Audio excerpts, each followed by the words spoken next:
দর্শক, মার্কিন যুক্তরাষ্ট্রের শীর্ষ সংবাদে আপনাদেরকে স্বাগতম। আজ 21শে জুন 2026। জানিয়ে দিচ্ছি আজ যুক্তরাষ্ট্রের প্রধান শীর্ষ 10টি জাতীয় সংবাদ। প্রথমেই দেখে নেই সংবাদ শিরোনামগুলো।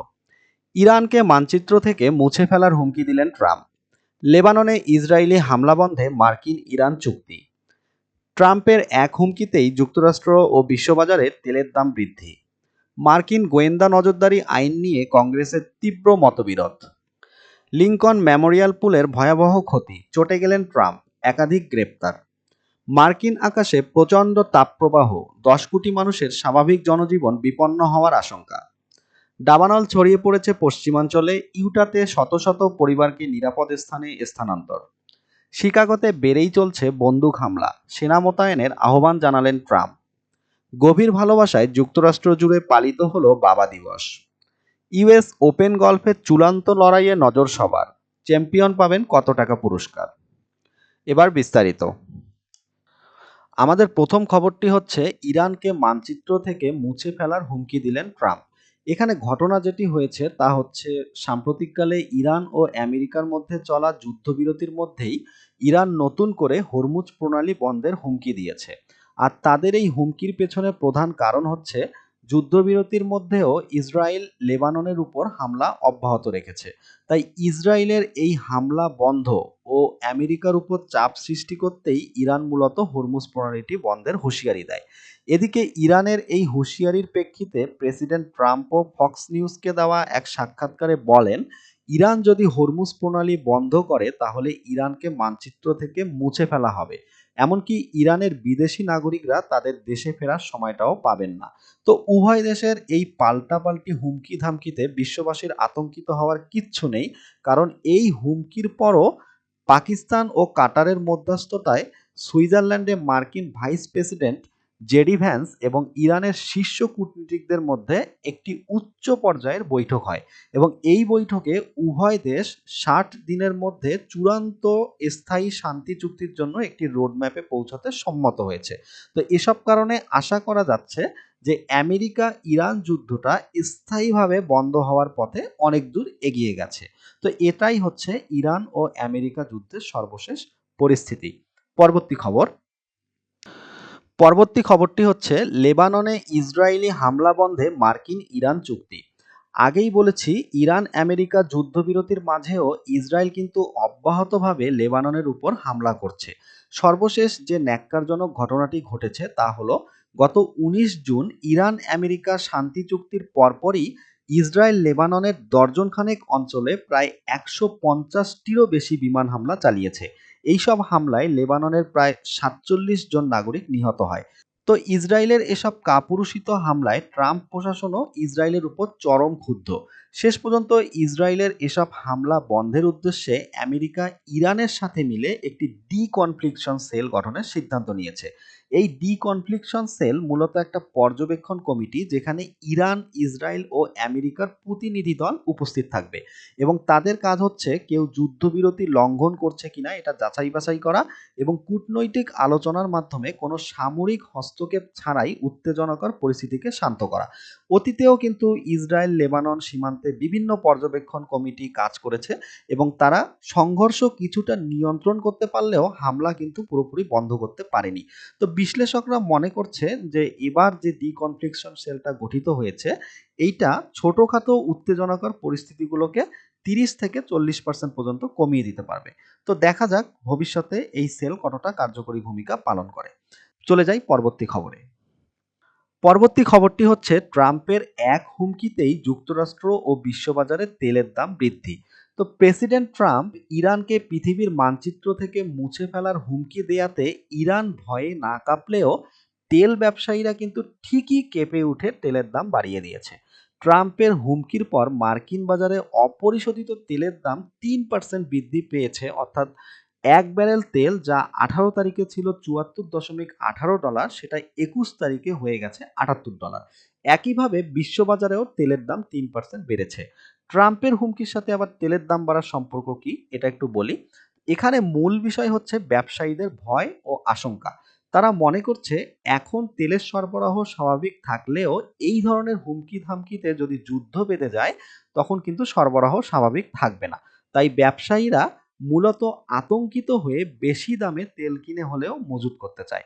এই ধরনের হুমকির পর যে শুধু তেলের দাম বাড়ে এমনটা নয়, এই ধরনের হুমকির পরে মূলত সোনা, প্রতিরক্ষা, শেয়ার এসব জিনিসের দামও ঊর্ধ্বমুখী হয়ে যায়। আশা করি বিষয়টা বুঝতে পেরেছেন। চলে যাই পরবর্তী খবরে। পরবর্তী খবরটি হচ্ছে যুক্তরাষ্ট্রের মার্কিন গোয়েন্দা নজরদারি আইন ৭০২ ধারা এর মেয়াদ বাড়ানো নিয়ে কংগ্রেসের তুমুল তর্ক বিতর্ক শুরু হয়েছে। তো প্রথমেই গোয়েন্দা নজরদারি আইন ৭০২ ধারা কি এটা একটু বলি। তো এই ধারাটি মূলত চালু হয়েছিল ২০০৬ সালে। এটার উদ্দেশ্য ছিল সন্দেহভাজন বিদেশি নাগরিকদের ডিজিটাল যোগাযোগ মাধ্যমে মার্কিন গোয়েন্দা নজরদারি চালানো। ধরুন বাংলাদেশের কোনো একজন নাগরিক মার্কিন গোয়েন্দাদের সন্দেহের তালিকায় উঠে আসলো। তো এখন মার্কিন গোয়েন্দারা কি করবে? তারা এই ৭০২ ধারা অনুযায়ী আদালতের কোনো ওয়ারেন্ট ছাড়াই আমেরিকা থেকে বাংলাদেশি ওই সন্দেহভাজন নাগরিকের ডিজিটাল যোগাযোগের মাধ্যমের উপর গোয়েন্দা নজরদারি চালাবে। অর্থাৎ আমরা যে ইউটিউব, ফেসবুক, জিমেইল এসব ব্যবহার করি এগুলোর সার্ভার তো আমেরিকায়। মার্কিন গোয়েন্দারা সার্ভারে গিয়ে ওই সন্দেহভাজন ব্যক্তি কার সাথে কি কথা বলে এগুলো সব ডেটা সংগ্রহ করবে। শুধু সার্ভার থেকে যে সংগ্রহ করে এমনটা নয়, মার্কিন গোয়েন্দারা ইন্টারনেটের বিভিন্ন data transmission channel, cyber operation, বিভিন্ন দেশের কাছ থেকে তথ্য সংগ্রহ এসবের মাধ্যমেও সন্দেহভাজন ব্যক্তিদের উপর নজরদারি করে এবং ডেটা সংগ্রহ করে। আর এই খবর কিন্তু সন্দেহভাজন ব্যক্তি জানেও না।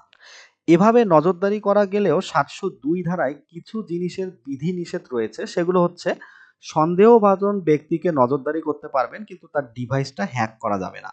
দ্বিতীয়ত, সন্দেহভাজন ব্যক্তিকে অবশ্যই মার্কিন যুক্তরাষ্ট্রের বাহিরে অবস্থান করতে হবে। মার্কিন যুক্তরাষ্ট্রের ভিতরে থাকা কোনো ব্যক্তির উপর এই ধরনের নজরদারি করা যাবে না। আর তৃতীয়ত হচ্ছে সন্দেহভাজন ব্যক্তিকে অবশ্যই বিদেশি নাগরিক হইতে হবে। মার্কিন যুক্তরাষ্ট্রের কোনো নাগরিকের উপর এই নজরদারি চালানো যাবে না। তো সবকিছু দেখে মনে হচ্ছে যুক্তরাষ্ট্রের নিরাপত্তার জন্য এটা তো একটা ভালো আইন। তাহলে এটা নিয়ে তর্ক বিতর্ক মতবিরোধ কেন? এখানে বিরোধের প্রধান কারণ হচ্ছে সন্দেহভাজন বিদেশি নাগরিক যখন বিভিন্ন কারণে যুক্তরাষ্ট্রের কোনো নাগরিকের সাথে কথা বলে তখন ওই সন্দেহভাজন ব্যক্তির ডেটার সাথে যুক্তরাষ্ট্রের নাগরিকের ডেটাও মার্কিন গোয়েন্দাদের হাতে চলে আসে। পরবর্তীতে গোয়েন্দারা ওই মার্কিন নাগরিকের তথ্য ঘাটাঘাটি শুরু করে যা মার্কিন নাগরিকের স্বাধীনতায় হস্তক্ষেপের শামিল। আর এইটা নিয়েই হচ্ছে যত তর্ক বিতর্ক। তো ৭০২ ধারার সর্বশেষ অবস্থা যেটা সেটা হচ্ছে গত ১২ই জুন ২০২৬ এই ধারাটির মেয়াদ কিন্তু শেষ হয়ে গেছে এবং ধারাটি নিয়ে এসব তর্ক বিতর্কের মাঝে কংগ্রেস আর নতুন করে এটার মেয়াদও বাড়াতে পারেনি। তো মেয়াদ উত্তীর্ণ হলেও এটার কার্যক্রম কিন্তু এখনো শেষ হয়ে যায়নি, কারণ আদালত থেকে আগে থেকেই একটা নির্দেশনা ছিল যে মেয়াদ উত্তীর্ণ হওয়ার পরও এই ধারাটি ২০২৭ সালের মার্চ মাস পর্যন্ত তার কার্যক্রমগুলো অব্যাহত রাখতে পারবে। তো এভাবে এখন ২০২৭ সালের মার্চ মাস পর্যন্ত এই ধারাটা চলতেই থাকবে এবং মার্চ মাসে গিয়ে একটা সিদ্ধান্ত নেওয়া হবে যে এই ধারাটা কি আসলে বিলুপ্ত হবে নাকি এই ধারাটার মেয়াদটা বাড়ানো হবে। তো ততদিন পর্যন্ত আমাদেরকে অপেক্ষা করতে হবে। আশা করি বিষয়টা বুঝতে পেরেছেন। চলে যাচ্ছি পরবর্তী সংবাদে। পরবর্তী খবরটি হচ্ছে লিংকন মেমোরিয়াল পুলের ভয়াবহ ক্ষতি, একাধিক গ্রেপ্তার। লিংকন মেমোরিয়াল পুল একটি দীর্ঘ আয়তাকার কৃত্রিম জলাধার যেটি যুক্তরাষ্ট্রের রাজধানী ওয়াশিংটনে অবস্থিত। এটি যুক্তরাষ্ট্রের অন্যতম একটি জাতীয় স্মৃতিচিহ্ন। এই পুলটার মধ্যে অনেক রাষ্ট্রীয় অনুষ্ঠান, সমাবেশ, প্রতিবাদ কর্মসূচির আয়োজন করা হয়। এর মধ্যে একটা বিখ্যাত ঘটনা আছে, সেটি হচ্ছে ১৯৬৩ সালে এখানেই মার্কিন লুথার কিং তার বিখ্যাত ভাষণ দিয়েছিল যেটির নাম ছিল আই হ্যাভ এ ড্রিম। তো বাংলাদেশের প্রধানমন্ত্রী তারেক রহমানও কিন্তু তার বিখ্যাত ভাষণ আই হ্যাভ এ প্ল্যান দিয়েছিলেন, তবে সেটা ছিল রাজধানী ঢাকার ৩০০ ফিটে। যাই হোক, সেটা অন্য বিষয়। তো এটাকে, এই পুলটাকে, লিংকন মেমোরিয়াল পুলটাকে মূলত অনেকে রিফ্লেক্টিং পুলও বলে, কারণ এটির পানির মধ্যে আশেপাশের সবকিছুর ছবি আয়নার মতো দেখা যায়।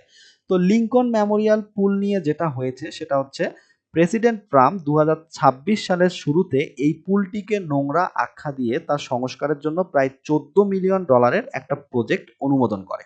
তো কথা ছিল এই প্রজেক্ট অনুসারে পুলটার নিচে একটা নীল রঙের আস্তরণ দেওয়া হবে। সবকিছু ঠিকঠাকই ছিল, কিন্তু কাজ শেষে যখন পুলটিতে পানি ভরা হয় তখন দেখা যায় তীব্র গরম ও নতুন নীল আস্তরণে সূর্যরশ্মি শোষণের কারণে পুরো পুলের পানিতে সবুজ শৈবাল ছড়িয়ে পড়েছে। তো স্বাভাবিকভাবে এই কারণে ট্রাম্পের এই বিলাসবহুল প্রজেক্ট নিয়ে সবাই হাসি ঠাট্টা শুরু করে। অনেকে তো রিলস, টিকটক ভিডিও বানাতে শুরু করে। তো ট্রাম্প নিজের প্রজেক্টের এই বেহাল অবস্থা দেখে ভীষণ চটে যায়। উনি নিজের ব্যর্থতা স্বীকার না করে উল্টো বলে যে এখানে একটা নাশকতা করা হয়েছে, পুলের পানিতে কেউ ধ্বংসাত্মক রাসায়নিক ঢেলে দিয়েছে, যাতে ট্রাম্পের সুন্দর কাজটা নষ্ট করা যায়, তার দুর্নাম করা যায়। তো জল শুধু এতটুকুই গড়ায়নি, এই ঘটনায় মামলা পর্যন্ত হয়ে গেছে এবং পুলিশ বেশ কয়েকজনকে আটকও করেছে। এখন ট্রাম্প বিরোধীরা বলছে যে ট্রাম্প আসলে এখানে দুর্নীতি করেছে। উনি কোনো উন্মুক্ত টেন্ডার ছাড়াই ওনার এক বন্ধু, যিনি কিনা মার এ লোগো রিসোর্টের মালিক, সেই বন্ধুকে পুরো $14 মিলিয়ন প্রজেক্টের কাজটা দিয়ে দিয়েছে। তো এই হচ্ছে একটা জাতীয় ঐতিহাসিক সম্পদ নিয়ে আমেরিকান রাজনৈতিক কাদা ছোড়াছুড়ি। যাই হোক, শেষ পর্যন্ত আবারও পুলটির পানি সম্পূর্ণ নিষ্কাশন করে নতুন করে এটা মেরামতের সিদ্ধান্ত নেওয়া হয়েছে। আশা করি পুলটা এবার তার আগের চেহারা ফিরে পাবে। চলে যাচ্ছি পরবর্তী সংবাদে। পরবর্তী খবরটি হচ্ছে আবহাওয়া সংক্রান্ত। মার্কিন আকাশে প্রচণ্ড তাপপ্রবাহ, 10 কোটি মানুষের স্বাভাবিক জনজীবন বিপন্ন হওয়ার আশঙ্কা। তো যুক্তরাষ্ট্রের একটি বিশাল অংশ জুড়ে বর্তমানে তীব্র তাপপ্রবাহ বয়ে যাচ্ছে, যেটি দক্ষিণের টেক্সাস অঙ্গরাজ্য থেকে উত্তর পূর্বে নিউ ইয়র্ক, ফিলাডেলফিয়া পর্যন্ত প্রায় 25টি অঙ্গরাজ্য জুড়ে বিস্তৃত। এখানে তাপমাত্রা প্রায় 38 ডিগ্রি সেলসিয়াস পর্যন্ত ওঠানামা করছে। তাপপ্রবাহের পাশাপাশি এই অঞ্চলটাতে তীব্র ঝড় এবং বিস্তৃত অঞ্চল জুড়ে একাধিক টর্নেডোও দেখা গেছে। অসংখ্য ঘরবাড়ি ক্ষতিগ্রস্ত, বিদ্যুৎ বিচ্ছিন্ন এবং একজনের মৃত্যুর খবরও পাওয়া গেছে। আর এই ধরনের তাপপ্রবাহের পর ভারী বৃষ্টিপাত, বজ্রঝড়, এমনকি আকস্মিক বন্যার ঝুঁকিও তৈরি হয়। ইতিমধ্যেই বিভিন্ন অঞ্চলে 6 ইঞ্চি পর্যন্ত ভারী বৃষ্টিপাতের পূর্বাভাস দেওয়া হয়েছে। আবহাওয়ার এই ধরনের প্রতিকূল অবস্থার কারণে এই অঞ্চলে 25টি অঙ্গরাজ্যে প্রায় 10 কোটি মানুষের স্বাভাবিক গ্রীষ্মকালীন জনজীবন ব্যাহত হওয়ার আশঙ্কা তৈরি হয়েছে। চলে যাচ্ছি পরবর্তী খবরে। পরবর্তী সংবাদটি হচ্ছে দাবানল ছড়িয়ে পড়েছে পশ্চিমাঞ্চলে, ইউটাতে শত শত পরিবারকে নিরাপদ স্থানে স্থানান্তর। তীব্র গরম, শুষ্ক আবহাওয়া এবং প্রবল বাতাসের কারণে যুক্তরাষ্ট্রের পশ্চিমাঞ্চলীয় রাজ্যগুলোতে, বিশেষ করে ইউটাতে ভয়াবহ দাবানল ছড়িয়ে পড়েছে। ইউটার পাহাড়ি ও বনাঞ্চলে আগুন দ্রুত লোকালয়ের দিকে ধেয়ে আসায় 21 জুন শত শত পরিবারকে বাধ্যতামূলকভাবে তাদের ঘরবাড়ি থেকে সরিয়ে নিরাপদ স্থানে নেওয়া হয়েছে। অগ্নি নির্বাপন কর্মীরা তীব্র বাতাস ও প্রতিকূল পরিস্থিতির মধ্যে আগুন নিয়ন্ত্রণে আনার জন্য আপ্রাণ চেষ্টা চালিয়ে যাচ্ছেন। তো প্রতি বছর যুক্তরাষ্ট্রের পশ্চিম দিকের রাজ্যগুলো, বিশেষ করে ইউটা, এরিজোনা, কলোরাডো এসব এলাকায় হাজার হাজার দাবানলের ঘটনা শোনা যায়। কারণ এই 3টা পার্বত্য অঞ্চলে রয়েছে বড় শুকনো বনভূমি, এখানে বৃষ্টিপাত কম হয়, তাপমাত্রা কখনো কখনো 45 ডিগ্রি সেলসিয়াস পর্যন্ত ওঠে। তো এখানকার জলবায়ু এবং ভূপ্রকৃতি আগুন লাগার জন্য অত্যন্ত অনুকূল। সবচেয়ে বেশি ঝুঁকি হচ্ছে এপ্রিল থেকে জুলাইয়ের মধ্যে। এ সময়ে অসংখ্য বজ্রঝড় হয়। এই বজ্রপাত দিয়ে যদি কোনোভাবে এই বনভূমিতে আগুন লাগে, তাহলে সেটা এখানকার তীব্র বাতাসের কারণে মুহূর্তেই শত শত কিলোমিটার ছড়িয়ে যায়। তবে প্রাকৃতিক কারণ ছাড়া মানবসৃষ্ট আগুনের পরিমাণও বর্তমানে অনেক বেড়ে গেছে এবং ক্ষয়ক্ষতির পরিমাণও আগের চেয়ে অনেক বেড়ে গেছে। আমরা 2018 সালে ক্যালিফোর্নিয়ার দাবানলের কথা সবাই জানি। সেখানে 87 জন মানুষ নিহত হয়েছিল এবং ক্ষয়ক্ষতির কথা বললে প্রায় $17 বিলিয়ন ক্ষতি হয়েছিল। তো আমেরিকায় দাবানল হচ্ছে একটা বড় ধরনের দুর্যোগ, যদিও বাংলাদেশের মানুষ দাবানলের সাথে খুব একটা পরিচিত নয়। পরবর্তী খবরটি হচ্ছে শিকাগোতে বেড়েই চলছে বন্দুক হামলা, সেনা মোতায়েনের আহ্বান করলেন ট্রাম্প।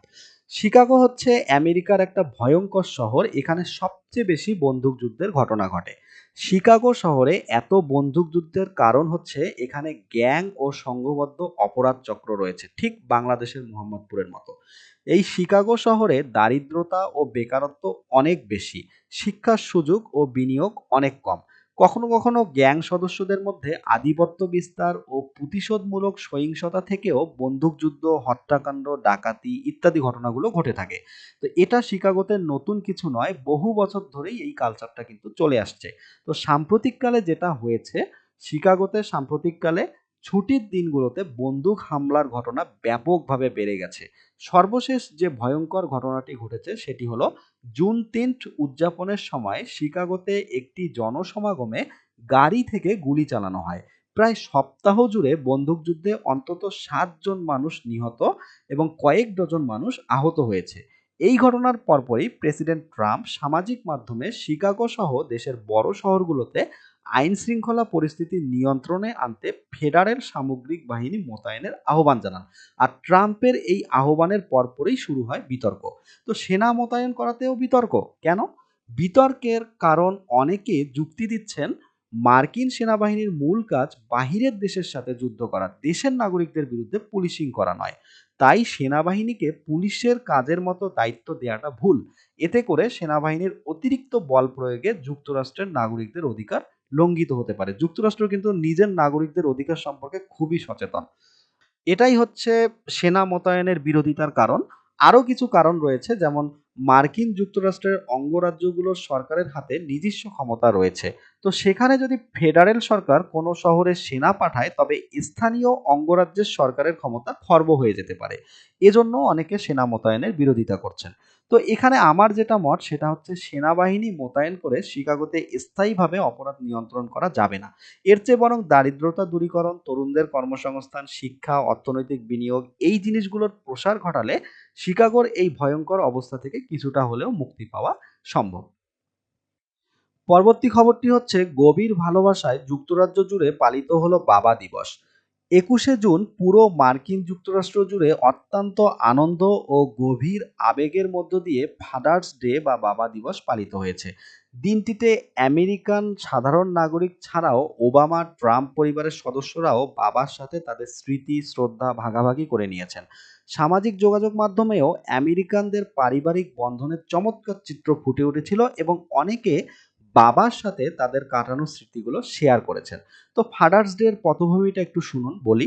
1998 সালে আমেরিকার একটি ছোট পরিবারে মা মারা যায়। এরপর বাবাই ওই পরিবারের 6 সন্তানকে সামলান, যেটা ওই সময়ে একজন পুরুষের পক্ষে এত বড় পরিবার সামলানো বিরল ঘটনা ছিল। তো ওই পরিবারের একজন মেয়ে ছিলেন যার নাম ছিল সনোরা স্মার্ট ডট। তিনি 1909 সালে গির্জায় যখন মাদার্স ডে উদযাপন করছিলেন, তখন ভাবলেন যে মায়েদের জন্য দিবস থাকলে বাবাদের জন্য কেন নয়? কারণ উনি তো ছোটবেলা থেকে বাবার কাছেই লালিত পালিত হয়েছেন। তো এরপর উনি তার চিন্তা অনুসারে গির্জার ফাদার, ধর্মীয় নেতা ও জনপ্রতিনিধিদের সমর্থন নিয়ে ফাদার্স ডে উদযাপনের জন্য প্রচারণা শুরু করেন এবং 1910 সালে আনুষ্ঠানিকভাবে প্রথম ফাদার্স ডে উদযাপন করেন। তবে 1910 সালে প্রথম উদযাপিত হলেও ফাদার্স ডের জাতীয় ছুটির মর্যাদা পেতে 62 বছর সময় লেগেছে। অর্থাৎ 1972 সাল থেকে এটা আমেরিকার জাতীয় ছুটির মর্যাদা পেয়েছে। তো যাই হোক, তখন থেকেই যুক্তরাষ্ট্রের জুন মাসের তৃতীয় রবিবার সরকারি ছুটির দিনে জাঁকজমকপূর্ণভাবে ফাদার্স ডে পালিত হয়ে আসছে। তো এই হচ্ছে ফাদার্স ডের ইতিহাস। তো চলে যাই আমাদের আজকের দিনের সর্বশেষ সংবাদে, এবং এটা হচ্ছে খেলার খবর। আমাদের সর্বশেষ খবরটি হচ্ছে, ইউএস ওপেন গল্ফের চূড়ান্ত লড়াইয়ে নজর সবার, চ্যাম্পিয়ন পাবেন কত টাকা পুরস্কার। তো আজকে 21শে জুন 2026 ইউএস ওপেন গল্ফের চূড়ান্ত লড়াই নিউ ইয়র্কের সিনেকক হিলসে টুর্নামেন্টটির শেষ রাউন্ড অনুষ্ঠিত হচ্ছে। উইন্ডাম ক্লার্ক শিরোপার খুব কাছাকাছি অবস্থান করায় দেশ জুড়ে ক্রীড়াপ্রেমীদের আগ্রহ এখন তুঙ্গে। উইন্ডাম ইতিমধ্যে 2023 সালে একবার শিরোপা জিতেছেন, এবার জিতলে এ নিয়ে তার দুবার শিরোপা যেটা হয়ে যাবে। ইউএস ওপেন বিশ্বের সবচেয়ে পুরনো ও মর্যাদাপূর্ণ গলফ টুর্নামেন্টগুলোর একটি। 1895 সালের 4 অক্টোবর থেকে এই টুর্নামেন্টটি চলছে এবং 2026 সালে এটার 126তম আসর চলছে। এটা প্রতি বছর জুন মাসে অনুষ্ঠিত হয় এবং 4 দিন ধরে অনুষ্ঠিত হয়। 2026 সালে এই টুর্নামেন্টে অংশগ্রহণের জন্য সারা বিশ্ব থেকে প্রায় 10,000-এরও বেশি আবেদন পড়ে, যাদের মধ্য থেকে 156 জনকে বাছাই করে টুর্নামেন্টে অংশগ্রহণের সুযোগ দেওয়া হয়। এবার আসি পুরস্কারে। যে এই ইউএস ওপেন টুর্নামেন্টে যিনি চ্যাম্পিয়ন হবেন আজকে, তিনি পাবেন 4.5 মিলিয়ন মার্কিন ডলার, যা বাংলাদেশি টাকায় 55 কোটি টাকারও বেশি। আর যিনি রানার্স আপ হবেন, তিনি পাবেন 2.43 মিলিয়ন ডলার, অর্থাৎ 30 কোটি টাকা। তো বোঝাই যাচ্ছে এটা প্রচুর দামি একটা খেলা এবং এজন্যই মূলত এটা সংবাদের শিরোনাম হয়েছে। এই ছিল আমাদের আজকের 21 তারিখের মার্কিন যুক্তরাষ্ট্রের শীর্ষ খবরগুলো। আপনার যদি এই খবরগুলো ভালো লেগে থাকে তাহলে ভিডিওটাতে একটা লাইক করবেন। আর নিয়মিত মার্কিন যুক্তরাষ্ট্রের শীর্ষ খবরগুলো দেখতে আগ্রহী হলে আমাদের চ্যানেলটা সাবস্ক্রাইব করে রাখতে পারেন। এতক্ষণ সাথে থাকার জন্য আপনাকে অসংখ্য ধন্যবাদ।